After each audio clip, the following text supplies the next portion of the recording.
Good morning. Good morning po. Good morning po. Good morning, sir. Magandang umaga sa lahat. Bago tayo magpatuloy, yes, allow me to read the passage sa aking personal devotion. Matatagpuan natin sa Jeremiah chapter 10, verse 6, and then we'll jump to verse 10. Let me read. There is none like you, O Lord. You are great, and great is your name in might. Verse 10, But the Lord is the true God, He is the living God, and the everlasting King. So dito natin makikita na yung si Propetang Jeremiah, kung titingnan natin sa kanyang kasaysayan ay isa siyang dakilang propeta. Pero noong time na siya ay nagbabahagi ng mensahe ng Panginoon, walang halos nakikinig sa kanya. Walang halos pumapansin sa kanya. Kaya nagkaroon din siya ng panahon ng yung depression. Kaya lang dito natin makikita na kahit na walang pumapansin sa kanya, walang nakikinig sa kanya, patuloy siya nagpapahayag ng salita ng Diyos. Kaya sabi niya, walang ibang katulad sa iyo, O Diyos. Ito yung kanyang panalangin. You are the great, and great is your name in might. No? Hindi lang siya dakila, kundi talagang super na makapangyarihan siya. And then, yung mga talata in between verses 6 to 10, makikita natin dito na parang tinutuligsan ni Jeremiah yung mga Israelita nung time na yon na iba yung kanilang pinaniniwalaan, iba yung kanilang mga sinasamba. Meron silang mga sariling, mga Diyos-Diyosan na pinakikinggan. Kaya sabi niya, but the Lord is the true God. No? Kumpara dun sa pinaniwalaan ng kanyang mga kababayan at the time. Sabi niya, He is the living God and the everlasting King. Ang Diyos na ito ay siya ang totoong Panginoon. At siya yung makapangyarihang Diyos, siya ay buhay na Diyos, at siya yung Alpha and Omega, the beginning and the end. Harinawa ito'y paalaala sa atin na tunay nga na tayo'y sumamba lamang sa isa at totoong Diyos, ang Diyos na makapangyarihan sa lahat at ang Diyos na nagbabago ng buhay at ang Diyos na nagbibigay ng kalakasan upang masunod natin yung kanyang kalooban. Ang mahalaga lang is that kilalanin natin siya at alamin natin, malaman natin na He is just a prayer away. When we pray, God hears us. Whatever it is in our hearts. And of course, kahit na anong dumina ng mga nagawa natin sa nakalipas, ang Diyos ay Diyos na mapagpatawad. Yun po yung pinakamaganda roon. He forgives, and then when He forgives, He remembers no more. Hindi niya na malaala yung mga nagawa nating mga kasalanan. Tayo'y manalangin. Dakilang Diyos, maraming salamat para sa araw na ito, Panginoon, na kami po ay inyong kinatagpo. Kami po ay inyo pong patuloy na kinakaugnay. Ama, salamat po na kahit na po sa gitna ng aming pong kakulangan, sa gitna ng aming kahinaan, Panginoon, hindi po kayo nagkulang sa amin. Patuloy lamang na siyasatin mo ang aming mga puso, patuloy mo kaming gabayan ayon po sa iyong kalooban. Lord, as we continue on with our training para sa LMT DOH examinations, we pray and I pray, Father, na tulungan mo, buksan mo ang aming pong mga puso at isipan, matuloy kaming matuto at ma-internalize namin ang lahat ng mga lessons, Panginoon, upang maging ganap na handa para sa darating na examination sa DOH. Maraming salamat, patuloy naming dinudulog sa inyo ang mga pamilya, Panginoon, na nirepresent ng pagtitipong ito, ng klase na ito, Panginoon. We pray, Lord, that you may be the one to provide for every need. May be the one to Father, to guide everyone who needs your help, O God. Ikaw ang magbibigay ng mga lahat ng pangailangan, Panginoon. Maraming salamat, patuloy namin inaangkin ang iyo pong katugunan sa aming panalangin. Ito po ay aming samot dalangin sa pangalan ni Jesus. Amen. Amen. Tuloy tayo ngayon sa ating activity at tulad nung nasabi natin, nandito na tayo ngayon sa huling yugto ng ating pag-aaral ng inyong basic anatomy and physiology. Talagang basic, pansin nyo, hindi naman talaga malaliman yung mga inaral natin. Parang it's more on having a glimpse, kung ano po yung mga iba't ibang mga sistema ng katawan at ano yung mga major functions na kinakailangan natin malaman kailangan nating maintindihan upang sa gayon ay pagdating ng exam ng DOH ay madali nating mabigyan ng tamang sagot ano mang itatanong sa atin. So like what we said, the urinary system is the last part of our study, second to the last I should say, no? Meron pang panghuli mamaya. The urinary system is about what? Sabi rito, the urinary system is also known as the renal system. At this is the part of the body that removes waste products from the blood. So ito yung bahagi ng ating katawan na ang kanyang gawain ay alamin kung ano yung mga debris, alamin yung mga waste products na nasa ating bloodstream, nasa ating dugo, at ito ay siya ay nagpuproduce din because of all this gathering ng mga basura na to siya ay nagpuproduce ng urine na siyang na-eliminate natin, no? na natatanggal natin sa ating katawan. And then what else do we can see here? Well, anyway, ang ating objective pala for our topic for today is to identify the main components of or functions of the urinary system, and for you to be able to explain the process kung saan ay ang urine ay nabubuo at paano to nare-regulate, and of course know the importance of maintaining a healthy urinary system. So pag-usapan natin mamaya kung paano natin mapanatili ang isang malusog na urinary system o renal system. So sa ating pagpapatuloy, yun na nga, nabanggit natin kanina na ang ating urinary system ay ito yung sistema ng palaihian, no, na kung saan ay i-dispose yung mga waste products sa ating katawan, liquid products sa ating katawan. At ang urinary system ay binubuo ng sumusunod. Ito ay yung kidneys, no, kasi dalawa po yan, mga ureter, bladder, at ang urethra. Okay, tulad nung nabanggit natin kanina, the functions of the urinary system are as follows. Number 1, eliminate wastes. No, ito ay nasa bloodstream, hinahanap po yung mga basura dyan. And then, of course, regulate blood volume or blood pressure. Tumutulong din po siya pag-regulate at ng gaano kadami yung dugo at yung blood pressure na kailangan ma-maintain, no, para tayo maging malusog. At yung panghuli ay pag-control o second to the last, pag-control ng level ng electrolytes. Ano po yung electrolytes? Ito yung uri ng fluid sa katawan natin na mayroon po siyang electrical energy. No? So, yun po yun. And then, ang panghuli ay ma-regulate po ang blood pH sa ating katawan. So, yun po ang pangunahing gawain po niya. Tulad na sabi kanina, no, electrolytes are minerals that carry on an electric charge. Now, ano po yung mga iba't ibang organ ng ating pong urinary system o ng ating palahian? Number 1 is kidney. Okay. Kidney, dalawang bahagi po yan, kaya kidneys, is a vital organ in the human body responsible for filtering what? Ano po yung kanyang finifilter? Finifilter niya po yung dugo at tinatanggal yung mga waste products, no? And then it helps regulate fluid and electrolyte. Ito yung natural na positive or negative electrical charge at yung balance nito sa ating katawan. Okay. So, dalawang bahagi po ng kidney. Ito yung matatagpuan sa either side of the spine. So, sa gilid po ng ating spinal column. And they play a crucial role in maintaining the homeostasis. Ano pong ibig sabihin ng homeostasis? Ang homeostasis po ay ito yung parang nagre-regulate, no? It's a self-regulating process sa ating katawan na kung saan ay yung iba't ibang mga substances ay napoproduce. And then, by doing that, nagpuproduce ito ng urine at ito ini-excrete. Pag sinabing excrete, ito ay nilalabas sa ating katawan.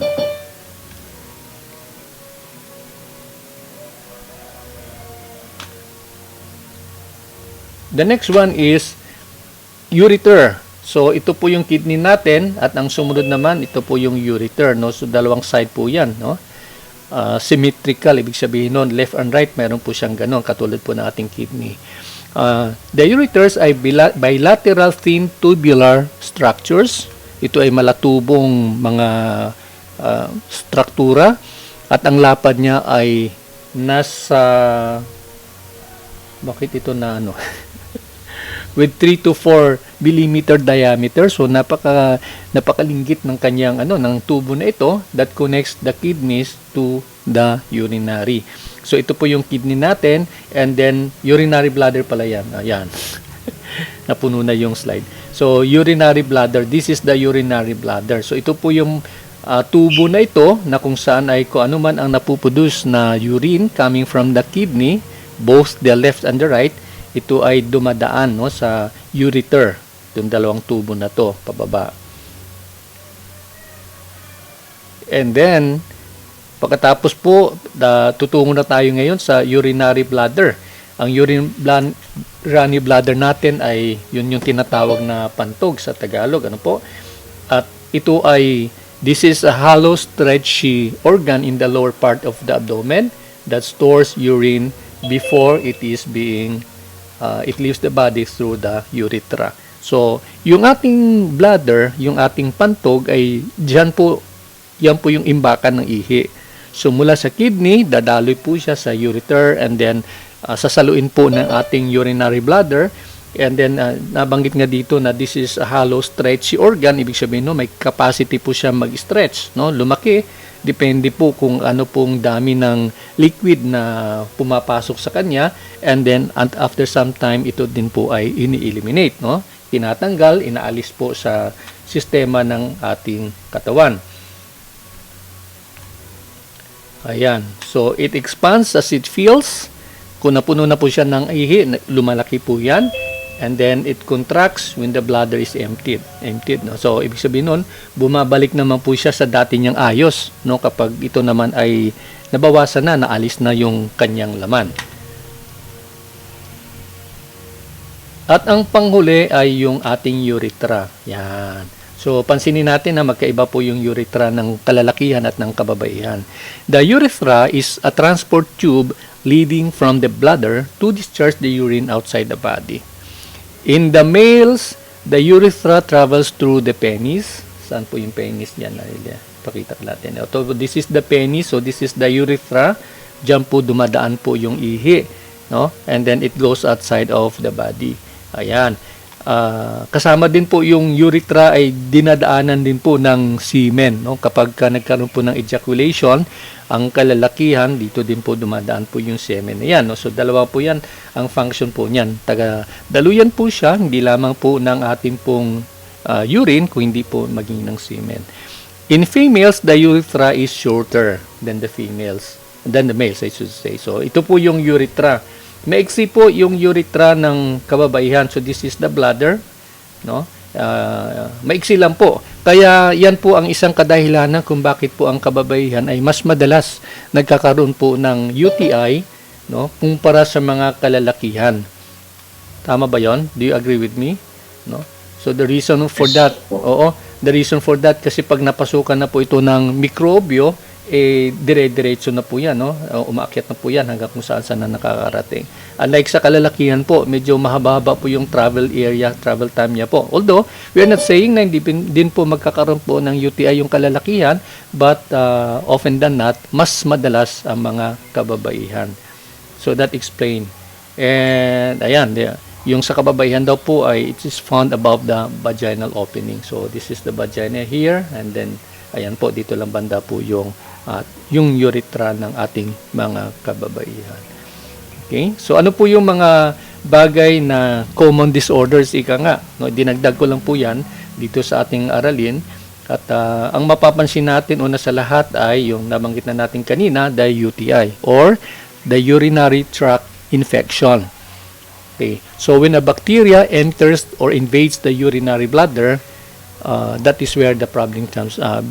That is where nagkakaroon ng problema, kasi yung bacteria niyan ay aakyat na po yan mula doon sa of course papasok po yun doon sa urethra, and then aakyat na po yan hanggang kung saan na nakakarating. So yun po yung nabanggit natin kanina, commonly experienced by our mga kapatiran po natin ng mga kababaihan. And then the next one is urinary incontinence. Ano pong ibig sabihin po ng urinary incontinence? Anyone, ano pong ibig sabihin ng urinary incontinence? At sino po yung madalas na naging ano na po nito, na nagkakaroon ng ganito? Yung Yung incontinence. hindi na po mapigilan ng ihi, sir. Ayan, no? So, yung pong hindi mapigilan yung ihi. Kapag napuno na po yung ating pong pantog, no, yan, ano po yun, dire-diretso na po siya, no? Wala na siyang, wala nang, tawag ba nun? Muscle control bang tawag nun? No, hindi na po siya napipigilan. At kung naihi, dire-diretso na po yan. Okay? Yes, tama si Eric, no? Sabi niya sa senior, no? Yung mga kababayan nating mga nakakatanda.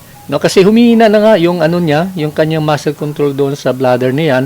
So, instead na pigilan po niyan, kahit anong pigil niya, hindi niya makayang pigilan kasi hindi po nagko-cooperate yung muscle po na nasa part po ng ng pantog na yan at pababa. Okay?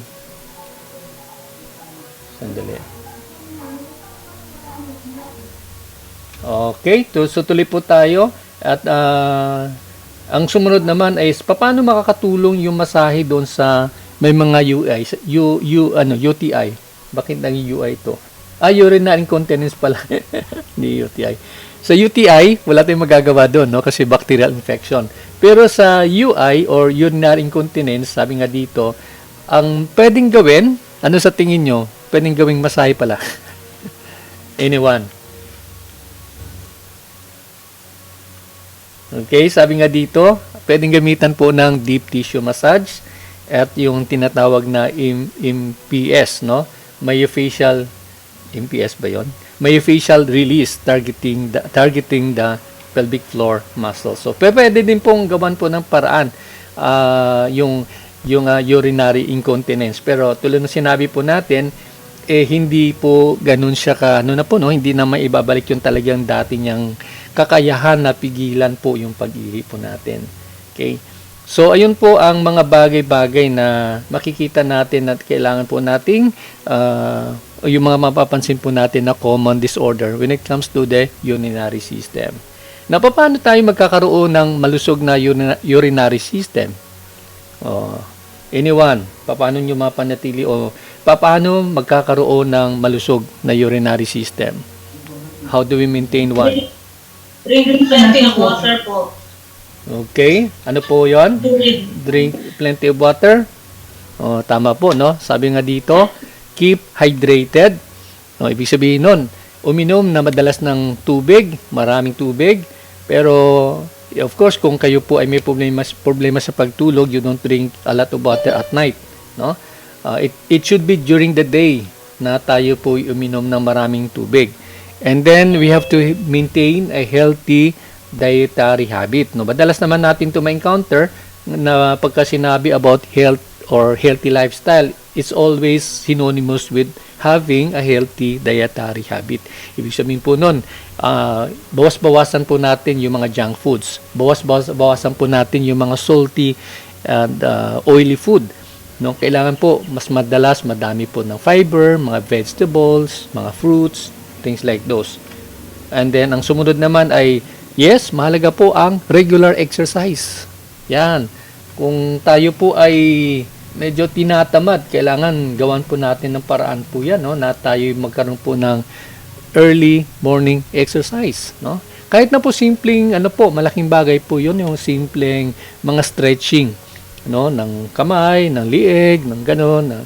If you do that at least mga 15 minutes to 30 minutes a day, that will be a good thing to that will be a good way, no, para magkaroon po tayo ng malusog na kalusugan at kasama na din dito yung magkakaroon tayo ng malusog na urinary system.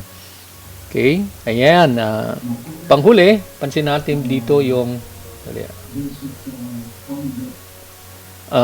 observe proper hygiene practices. Kailangan po maging malinis tayo sa ating katawan at laging may bumabalik na dito.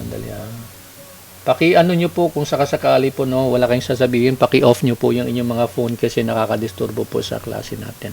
Okay? Observe proper hygiene. Kailangan maligo regularly. And then, of course, kailangan yung grooming natin, alagaan natin yung ating pangangatawan. Okay po? Because it will not only reflect who we are, At the same time, magkakaroon po tayo ng, yun nga, no, yung ating kalusugan generally ay maging malusog. And then, of course, ito ay tutumbok na rin doon sa ating malusog din po na urinary system. Okay? So, I think we're done with that. Ang bilis natin, ano? So, to recap, we have learned that the components and functions of the organs. Ano po yung mga components po uli ng ating pong urinary system? Anyone? Sige, tingnan natin kung sino po yung makaka-recall. Ano po yung mga bahagi po? Una sa lahat, ano po yung unang mapapansin natin sa urinary system? You have the kidney. You have the kidney. Yes, Jackie. And then, ang sumunod ay? Ureter. Ano po? Ureter. Ang ureter ba isang tubo lang or ilan ba sila? Ilan ba yan? Dalawa, no? The left and the right, no? Bilateral, ibig sabihin nun, dalawa. And then, ang sumunod nun, ang dulo po ng ureter ay ang Urinary bladder. urinary bladder. And then, from the urinary bladder, where does the urine goes out? To the urethra. Okay? So, nakita po natin po yon. Ayan. And then, what else have we learned? Nalaman po natin ang kahalagahan po ng urinary system. At by the way, ano sa tingin nyo, in summary, ano yung pinakahalaga po ng ating urinary system? We have mentioned, I think, 3 or 4. Pero, among the 3 or 4, ano yung pinaka-importante? Or ano yung pinaka-significant? Tingin nyo? Elimination of waste. Ano po? Ano po? Janet, go ahead. Eliminate waste. Elimination ng waste products. Ayan. So, mahalaga po na ma-eliminate yung mga waste products. Hindi po pwede, katulad sinasabi natin, even doon sa respiratory system, no, hindi po pwedeng tumagal ng matagal, no, yung carbon dioxide. It has to go out of the system immediately para hindi magkaroon ng poison. The same is true when it comes to the urinary system, na kung saan ay napakahalaga ang ating pumpalaihian para ma-eliminate, ma-excrete, ika nga, yung mga waste products na ito, lalo na yung mga galing sa bloodstream, sa dugo natin, na kailangan po siyang i-eliminate. Ayun po, no? And thank you so much for that. Oh, of course, ang pinakahuli ay, we have learned that massage can help alleviate urinary incontinence. Maling spelling. So, ano po yung nabanggit natin kanina na magandang paraan? Pwede ba yung shiatsu dyan? Sa tingin nyo? Anong technique ng massage ang pwedeng gamitin para makatulong din po, maibsan po ang urinary incontinence? Deep tissue Ayan. massage. So, yung DTM, no, naka-indicate sa baba, is deep tissue massage. I don't know if many of you are aware of kung paano po gagawin. Pero, kung ako ang tatanungin, yung deep tissue po ay, as the word itself says, medyo madiin po yan, no? Madiin po na manipulation. Ayan po. So, I hope one of these days could share with us kung paano po gagawin yung deep tissue massage. So, any questions so far? Kung wala na po, tutungo na tayo ngayon. Wow, we're almost done, no? Sa anatomy and physiology. Ayan, andito na tayo ngayon sa isa sa puro interesting, no? Pinaka-interesting na endocrine or sistema ng katawan, which is what we call as the endocrine system. Okay, so before we go into the slides, ano sa tingin ninyo po ang endocrine system? Can anyone share with the class ano ang ibig sabihin po o anong nagagawa ng ating endocrine system? Go! Sige po, any volunteer?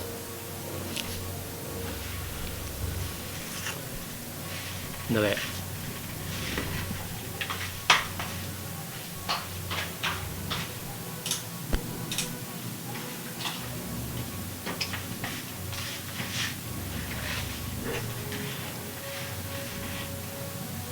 Any volunteer, ano po ang tingin nyo po ang endocrine system? Si Donna. Ano sa tingin mo, Donna? Donna.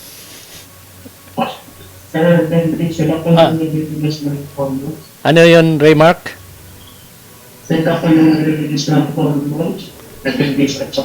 Release ng hormones. Ayan. Ano po ang hormone, by the way, sa tingin mo, Raymark? Ano po ang hormone?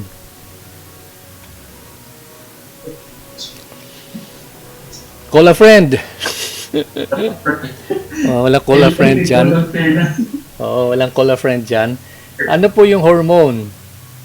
Sige. So, lumalalim na, no? Mula doon sa release ng hormone, ano ibig sabihin ng hormone. Anyway, ang endocrine system, ito, pag-usapan na po natin po yan. Ang endocrine system ay sistema po na kung saan ay binubuo po yung itong parte ng sistema ng katawan ng glandula. Okay. Ano po yung mga glandula? Glandula, sabi nga dito, the glands or a gland is an organ that makes one or more substances. So, siya ay nagpuproduce ng mga chemicals, no? Siya ay nagpuproduce ng mga likido sa ating katawan. At saka, organs that make hormones. So, yun yung sinabi natin kanina. Tanong ko actually kay Remark. Sabi ko, ano ba yung hormone? Okay? A hormone is a regulatory substance that stimulates cell into action. So, again, ito po ay nagpuproduce, no? Siya po ay uri po ng chemical sa katawan po natin na nagpuproduce ng action, nagpuproduce ng stimulation doon sa pinaka basic unit of life. Parang pinaka basic pa talaga, no? Sa basic unit of life natin, which is the cell. Ayan. And then after that, it releases them directly to the blood. Ayan. So kung ano yung na-produce na hormone na yon, na-produce na chemical na yon, pinapadala agad, no, directly to the blood, so they can travel to tissues and organs all over the body. So yun po yung kanyang yung kanya pong activity ng gawain po. Ano po yung kanyang function? We have several functions that we can see here. Number 1, ito po ay kumukontrol ng mood, no? Yung pakiramdam ng tao, no? Kung tayo ay po yan, no? Kung tayo ay melancholic, no? Pag malungkot tayo, yun po, isa po yan na nagagawa po ng ating endocrine system, no? So, based on stimulus, nagkakaroon tayo ng ganong pakiramdam. Or sometimes we feel good about ourselves, no? So, again, chemical din po yan na pinuproduce ng katawan natin. That's why we feel good about ourselves. And then, of course, yung sinasabi na growth and development. Ano po yung growth na yan? Yung ating pagtaas, pagtangkad, no? And of course sa mga teenagers habang nagkakaroon ng nagkakaedad, teenagers ba 'yon? Yun na-develop na yung mga lalo na sa puberty level, no? Nagkakaroon ng mga pubic hair. Ayan, mga kababaihan naman po ay unti-unti lumalaki yung mga dibdib, mga suso, ika nga. So, yun po yung mga nadidevelop po niyan is because of the chemicals that is being produced in the body. And also the way the organ works. Ayan, kung paano po kumilos po yung mga organ ng katawan po natin. And then metabolism. Pag sinabing metabolism, it has something to do with how the food that we eat is being nata-transform into energy, no? So nagkaroon ng na isasalin po ito bilang enerhiya, no, sa ating katawan. At of course, higit sa lahat, doon sa pagkakaroon po ng bagong salin lahi or reproduction. Okay, tandaan po natin, ito po yung mga functions po ng ating endocrine system. Number 1, it controls the mood. Number 2, it helps in the growth and development. Number 3, it helps the way the organs work. And then number 4, yung metabolism, kung paano po napaprocess yung energy, yung food into energy. And of course, panghuli ay ang reproduction. Okay. So, yun po yung mga dapat nating tandaan. Now, ano po yung struktura po ng endocrine system po natin? But before we go into that, gusto kong mapag-usapan muna natin kung ano po ang endocrine at ang exocrine. So, ito po yung uri po ng mga glandula, subalit iba-iba yung kanilang mga functions. Okay, pareho po silang glands. Pag sinabing glands, sila po yung nagpuproduce nagpuproduce ng mga substances na kailangan sa ating katawan. But there is something that is quite significant, no? Patungkol sa bawat isa. Okay, una sa lahat, pag-usapan po natin ang endocrine. Kapag narinig nyo po ang salitang endocrine, ito po ay uri po ng glandula na nagsisikret po, nagpuproduce ng mga chemicals, ng mga substances, fluid, at ito po ay direct na dinadala sa bloodstream, no? So any organ or anything in the part of the body that any gland I should say na napuproduce po ng ng fluid at ito ay dinadala sa bloodstream ay may tuturing na endocrine gland. Yan. Ang sumunod naman, ano naman po ang exocrine? Okay? Ang exocrine ay isang uri po ng glandula, no, na kung saan ay ang kanyang mga fluid, ang kanyang mga substances ay pinoproduce, no, ay minamanufacture, ay ginagawa doon sa mga ducts. Okay? Ano po yung mga ducts? A ducts is a vessel conveying a body fluid. Ibig sabihin po nun, ito po ay daluyan na maliban po doon sa bloodstream kasi noong sinabi natin sa endocrine, ang daluyan po ay ang ang mga blood vessel, no, ang bloodstream. Pero dito po sa exocrine, may sarili po siyang glandula at yung glandula niyan, yung chemical na yan, yung substance na yan ay napuproduce doon sa mga sa pamamagitan po ng mga ducts na ito. Okay. Ayan. So ano po yung halimbawa? A vivid example is yung ating sweat gland. Okay, yung sweat gland is an exocrine gland kasi doon po sa ating pong sweat gland sa ating pong if you remember our discussion sa skin, sa integumentary system, pagka tayo po ay nakakaranas po ng mainit na environment, ng malamig na environment, or we go into an exercise, nagpuproduce po siya ng pawis, no, para ma-maintain po yung level ng init ng ating katawan, no. So para ma-moisturize ang nagpuproduce po ng pawis na ito ay isang uri po ng exocrine gland. Ayan. So I hope that's clear. Ngayon, tutungo na tayo ngayon sa endocrine. Okay? Ano po yung mga glandula under sa endocrine gland po natin? Number 1 is the pituitary gland. Ayan. So, ito yung makikita natin. I don't know if you can see it here dito sa ating slide. This is the pituitary gland. Pituitary gland. Hirap bigkasin. Is a marble-sized body attached to the brain. Ito po ay yung parang kasing liit po ng maliit na jawline. Kasi pag sinabi mong jawline, may mga malalaking jawline, di ba? Marble. Okay, so maliit po yan siya. Ito po yung naka-attach sa brain. Ano po yung kanyang pinaka-function? Ang function po ng ating pituitary gland is ito po ay kumukontrol ng paglaki at pagdevelop ng ating pong nagpuproduce po siya ng mga hormones para sa ating paglaki, pagdevelop ng ating pangangatawan. Ayan po. So, I think it's one reason kung mapapansin ninyo yung si Kaloy Yulo, di ba? Bakit siya naging magaling, naging mahusay? Kasi yung kanyang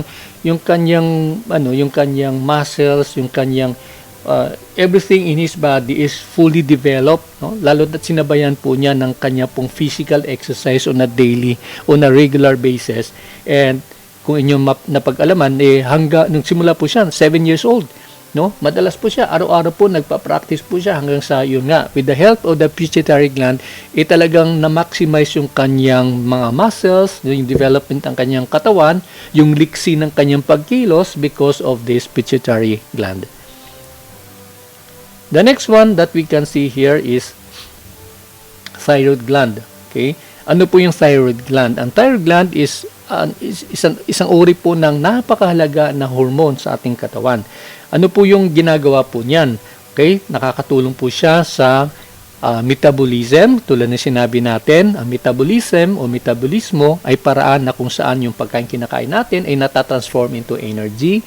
And then again, growth and development ng ating katawan. Parang kapareho na rin po ng pituitary gland.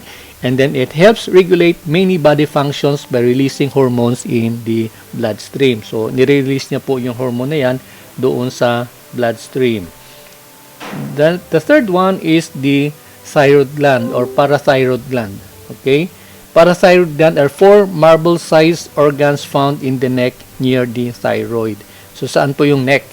Yung liig po natin dito po, no? So, dito po sa banda, malapit po sa ating thyroid ay matatagpuan yung parathyroid gland. I think we have an illustration here. Take a look at that. Wala. Hindi, nawawala siya. Okay. So, ayan. So, balikan po natin. Ang function po ng ating parathyroid gland, muli, tumutulong din siya pag likha din po ng mga hormones. And then, the next one is the thymus. Ang thymus naman is a small organ found in the upper chest. No? Ito yung ating dibdib. Ano po yung nagagawa po ng ating thymus? Okay, ito po ay kabahagi po ng ating production po ng mga WBC or the white blood cells, no? Ito po yung ano po niyan. Malaking tulong po siya dito po sa ating immune system, autoimmune system. So that's the thymus, and the next one is what you call this one? Pancreas, okay, or lapay. This is found behind the stomach, and ang functions po niyan ay produces enzyme. At ano po yung nangyari po sa enzyme? Ito po ay isang malaking tulong po sa pag-digest ng pagkain, no? If you look back doon sa discussion natin ng digestive system, may dalawang uri po ng digestion. One is the mechanical digestion, and the other one is the chemical digestion through the enzymes. So, ang nagmamanufacture po na enzyme ay isa po dyan ay yung ating pong pancreas. Okay, so that's for the exocrine. Sa endocrine naman po, ito ay nagpapadala ng hormones na nagkukontrol ng sugar sa ating pong bloodstream. Kaya napakahalaga po yung pancreas na yan. Ano po yan? So this one is the type of a gland na meron po siyang kalo, no? Siya yung nag-iibang ano po, no? Meron po siyang cap. Kaya nga. So, this one is found on top of a kidney. So, this is the kidney. Ito po yung adrenal gland. Ano po yung ginagawa ng adrenal gland? The adrenal gland produces steroid hormones, adrenaline and noradrenaline. These hormones help control heart rate, blood pressure, and other functions. If you remember, may sharing with you, I think that was yesterday, na, di ba, ang tao pagka nagkakaroon po ng emergency situation, lalo siyang nagkakaroon ng kakaibang lakas, no? My favorite illustration is yung pagka may sunog, ang ref na 5 cubic ay normally binubuhat mo ng 3 katao, pero pagka may sunog at ang sunog ay nasa tapat na inyong bahay, nabubuhat mo yung mga gamit katulad ng mga refrigerator na yan, no? Na parang walang kaabog-abog, no? Na nadadala mo palabas ng bahay. Yeah. Maraming po, basta pagka nalagay po tayo dun sa fight or flight situation, no? Talagang nagkakaroon tayo ng superpower. Supernatural. Hindi naman supernatural, no? But this is a power na because of the adrenaline na napupudos ng katawan natin, bigla tayo nagkakaroon po ng lakas. Ayan. Okay? Of course, maliban naman sa ito po ay kapangyarihan na nanggagaling sa Diyos. So, kasi ako, paniwala ko lagi dyan, lahat ng nangyayari sa buhay natin ay may kinalaman po yung Panginoon. Kaya, yun nga, no? Tulad sinasabi natin, if we pray and then we pray for strength, nagkakaroon po tayong strength. So, ginagamit ng Panginoon yung chemical, no, na sa pamamagitan ng adrenaline upang magkaroon tayo ng ganung kalakasan. Okay? So, yun po ang adrenal gland. And, second to the last po natin ay ito naman ay yung ovary. Ano po yung ovary? This is one of the pair of female glands in which the eggs form and female hormones katulad ng estrogen and progesterone are made. So ano po yung ginagawa po na, no, ng ating ovary? This plays an important role in the female traits, no? Ito yung mga sa pamamagitan ng hormones na estrogen at progesterone. No? Katulad din po ng pag-develop ng dibdib, ng breast ng kababaihan, pagkakaroon ng hugis ng katawan at body hair. Ayan po. That is because of the ovary.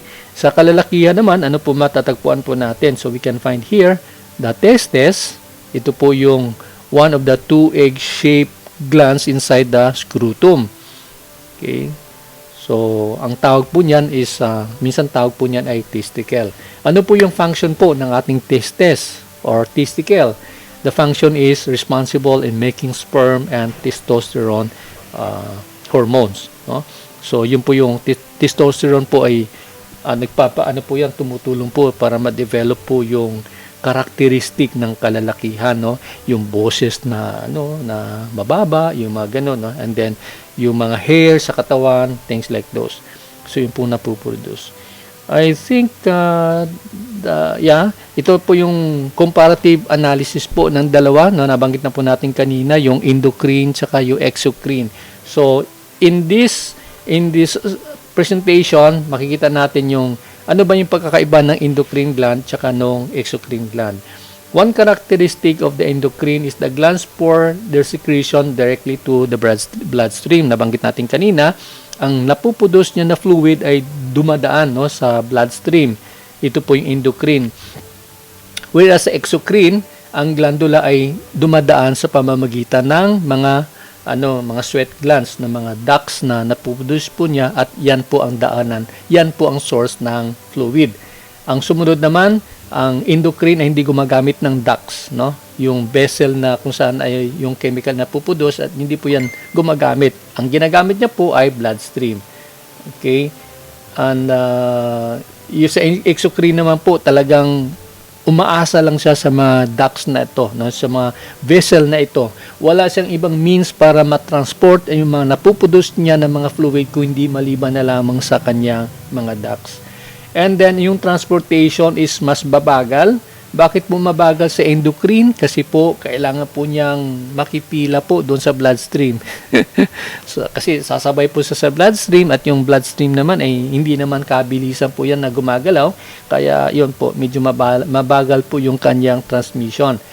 Ang sumunod naman sa exocrine ay mas mabilis kasi ito is pamamagitan ng mga glands na sinasabi natin kanina, yung mga ducts na pinoproduce niya, katulad halimbawa ng pawis, no? Pagka mainit yung environment, nagpuproduce agad ng yung sweat glands ng pawis, mabilis po yan. Ayan. Ang sumunod naman ay yan, endocrine glands secrete hormones. Yun po sa endocrine. Pagka exocrine po, ang kanyang sinisecrete ay enzyme.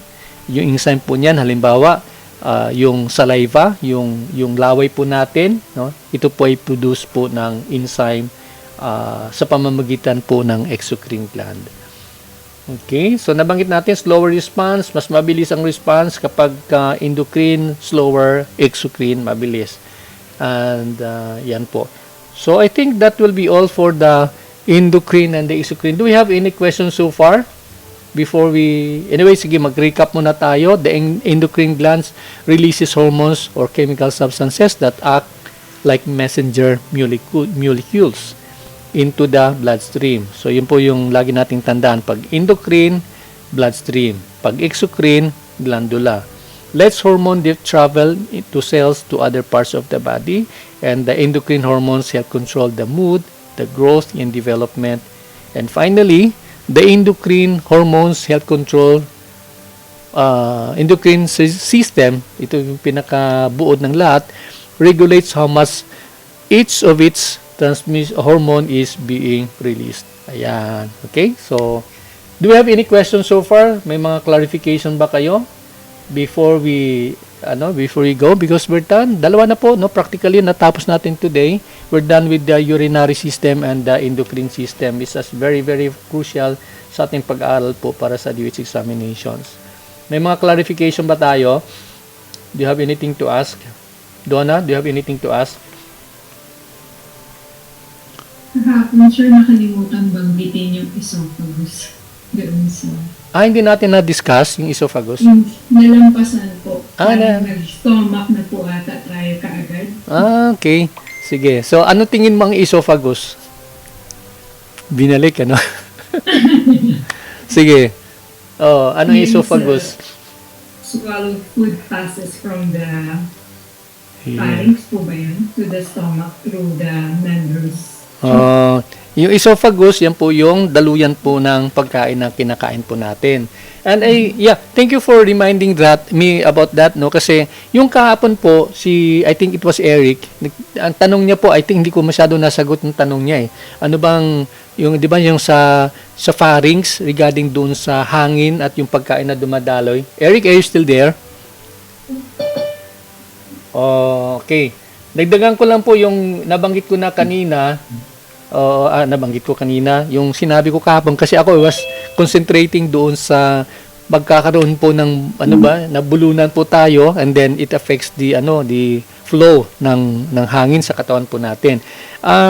Yung tanong mo kasi, actually yung tanong mo is about ano yung function po ng pharynx. Saan po doon banda yung daloy po ng hangin at yung pagkain. Actually, iisa lang po yung daluyan po na yan, no, yung sa pharynx natin.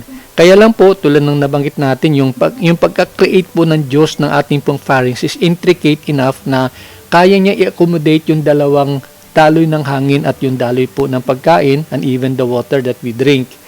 Okay, so diyan po nagtatagpo po yan, no? Mula dun sa nasal part and then sa mouth part po natin, yan po hanggang sa dumiretso na po tayo dun sa binanggit ni Donna kanina na esophagus. Ganon po yun ha. So, do not be confused about that, no? Pari-pariho lang po yan, isang tubo lang siya, pero diyan po dalawa, maaari pong dumaloy. Ang dinagdag... Ilang araw, diba, alam niyo po yung mga traffic.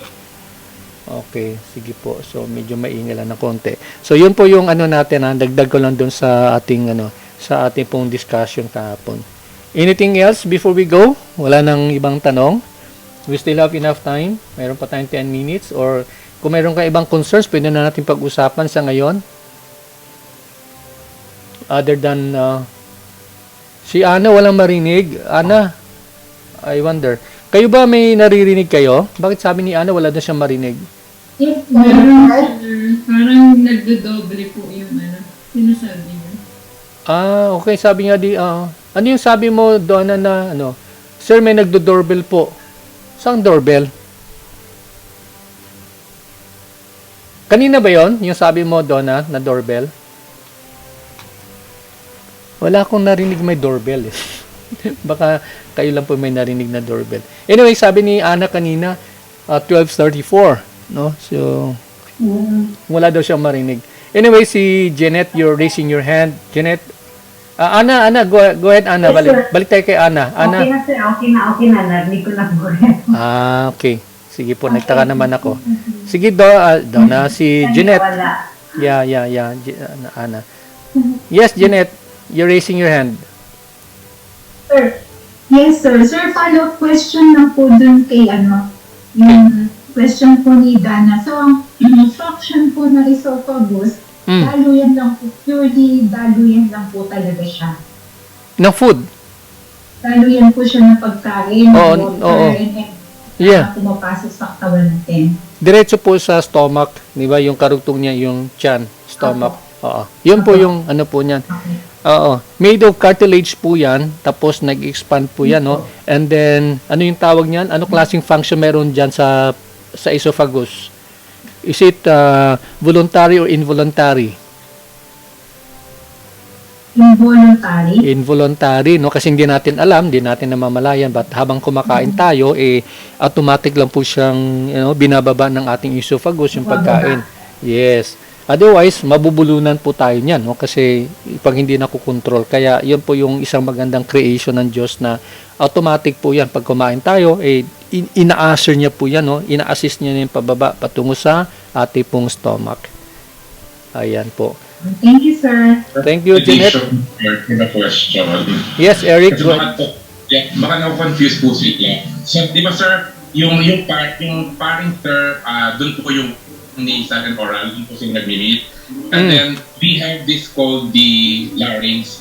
So, yung larynx, yun yung pinaka-guard or yung vocal cord. Yes. So, pag may foreign object na pumapasok doon, pusa siya na nagpo-close para yung mga foreign object hindi doon dumadaan. So, doon na siya dadaan sa esophagus instead of dumaan sa trachea. So, yun yung guard natin, yung voice box natin or yung nag-guard doon sa pag may mga foreign object na pumapasok. Pusa siya nagpo-close. Ini-eliminate niya yung mga food and So, yes. lang talaga yung papasok doon. Yes. Well said. Oo. Ganun naman po talaga po yun. No? But like what we said, yeah, may control, may traffic naman po siya. No?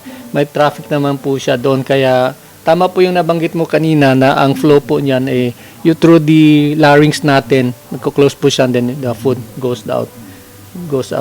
Okay. Sige po. So, wala na pong karagdagang katanungan. Are we good? Pumasok po si Doc Weng. Dr. Weng, are you there? How are you? Wala ka bang maidagdag, Dr. Weng? Mukhang busy si Doc Weng. Okay, so I think we're done with that. And tapos na po tayo ng lahat po ng sistema ng ng ating katawan. Among the organ system that we have discussed, ano yung hindi natin pinag-usapan, if you remember? Ano po yung hindi natin na-tackle na sistema ng katawan? Ano po yun? Reproductive system, no? So, what do you think is the reason that hindi sinama ng DOH ang reproductive system?